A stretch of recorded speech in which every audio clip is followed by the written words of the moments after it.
I want to take a moment to welcome you, my friend, to this quiet conversation between us. My name is Edward. I'm 78 years old. And as I sit here by my window, watching the evening sun fade, I feel compelled to share something close to my heart. You see, I've spent my later years chasing the dream that so many of us share. The dream of traveling the world when the working days are over and the children have flown the nest. And I have. I truly have. But what no one tells you, what I wish someone had told me, is that travel after 70 can come with dangers hidden beneath the surface of the adventure. These stories I'll tell you now, these aren't fables or cautionary tales made up to scare you. These are real events. Some happened to me, some to dear friends, and some to kind souls I met along the way. If these words speak to you, I invite you gently, please, like this video. Subscribe if you haven't already. And I would love to hear your stories in the comments. Let's begin with the first danger: health emergencies. I remember standing at the edge of the cliffs of Moher in Ireland. The wind was fierce that day, but the view was worth every step. And yet, as I stood there, my legs began to tremble. The steep path back to the visitor center felt twice as long as when I had set out. My heart raced, my breath shortened. It struck me then how fragile I had become. I thought of Margaret, a woman from my church. She fell on a simple cobbled street in Lisbon and fractured her hip. The hospital was kind, but the language barrier made everything harder. Her son had to fly out to be with her. When you're young, you think a scrape or sprain is no big deal. But at our age, a fall can change the course of the rest of our lives. Then there's the matter of medication. So many of us carry a small pharmacy wherever we go: blood pressure pills, heart tablets, insulin, inhalers. I met a man in Marrakesh. His name was George. He lost his luggage. Inside was his entire supply of medicines. The stress of trying to replace them in a foreign land aged him 10 years in a day. I myself once left my heart pills in a hotel room in Paris. That night I woke with chest pain. It turned out to be indigestion, thank goodness. But the fear, that stays with you. Friends, before we go further, if you haven't already, please consider liking this video or subscribing to the channel. It helps more seniors just like you and me find these conversations. The next danger is mobility and accessibility.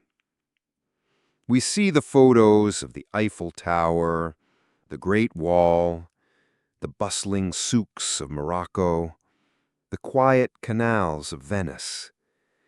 What we don't see in those glossy pictures are the stairs, the uneven ground, the narrow doorways, the absence of ramps.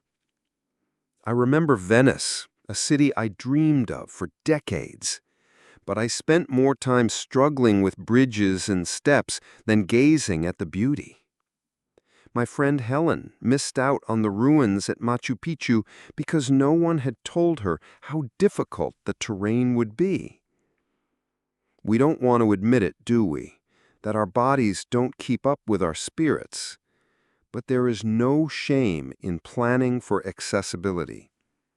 Choose tours that honor your needs. Ask the questions. Make the calls. Then there's the danger of financial loss and fraud. Oh, I wish I could tell you otherwise, but the truth is, some people see seniors as easy targets. In Barcelona, I watched a fellow traveler have his wallet stolen as he admired a street artist. In Prague, I myself was tricked into paying double for a taxi ride. And in a market in Turkey, a man I knew was sold a rug at 10 times its worth. We must be vigilant, friends. Carry only what you need. Use hotel safes. Let someone back home know your plans. And finally, the danger of isolation. The world is vast and beautiful, but it can feel very lonely when you're far from home.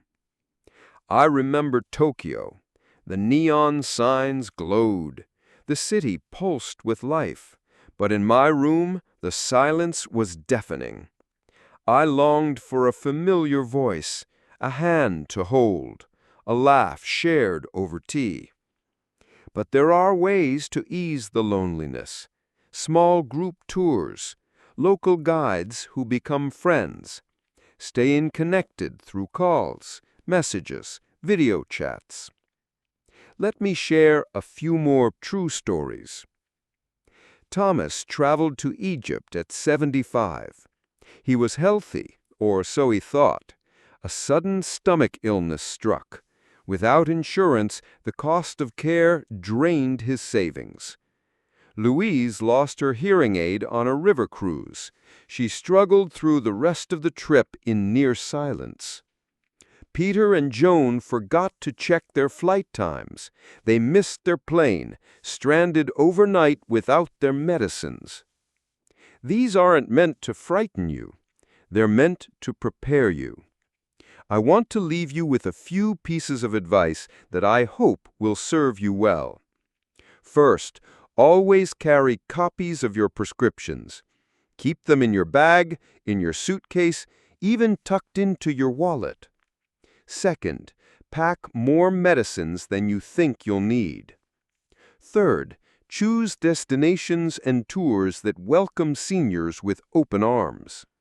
Fourth, buy travel insurance that truly covers emergencies.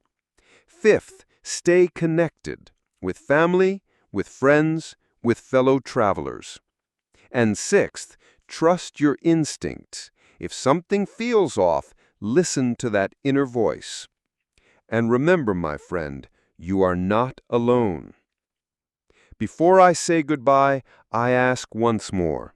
If these stories have spoken to you, please like this video. Subscribe if you haven't yet to our channel Wisdom Through Time. And most importantly, share your own travel lessons in the comments. Thank you for sitting with me, for listening, for letting me share these moments. May your travels be safe and your heart full.